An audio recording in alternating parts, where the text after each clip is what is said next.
చిన్నకాకాని వద్ద 16 నంబర్ జాతీయ రహదారితో విజయవాడ పశ్చిమ బైపాస్ అనుసంధాన పనులు శరవేగంగా జరుగుతున్నాయి. ఇప్పటికే పనులు తుది దశకు చేరుకున్నాయి.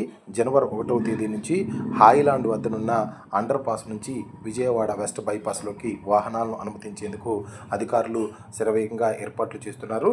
మరొక వైపు సంక్రాంతి తర్వాత ఎక్కడైతే చిన్నకాకాని వద్ద అనుసంధానం పూర్తవుతుందో అక్కడి నుంచి పూర్తిగా కూడా వాహనాలను అనుమతించేందుకు చకచక ఏర్పాట్లు అయితే జరుగుతున్నాయి. ఎప్పటికప్పుడు పనులను అధికారులు పర్యవేక్షిస్తున్నారు. ఎందుకంటే ఇప్పటికే పనులు జాప్యం చేశారని కూడా ఆరోపణలు ఎదుర్కొంటున్న నేపథ్యంలో ప్రస్తుతం జరుగుతున్న పనులు చూస్తే ఖచ్చితంగా కూడా జనవరి నాటికి వెస్ట్ బైపాస్లోకి వాహనాలను అనుమతించేందుకు అవకాశం ఉన్నట్లుగా తెలుస్తుంది. ఆ దిశగానే అధికారులు కూడా ఎప్పటికప్పుడు పర్యవేక్షణ చేస్తూ ఏర్పాట్లు చేస్తున్నారు.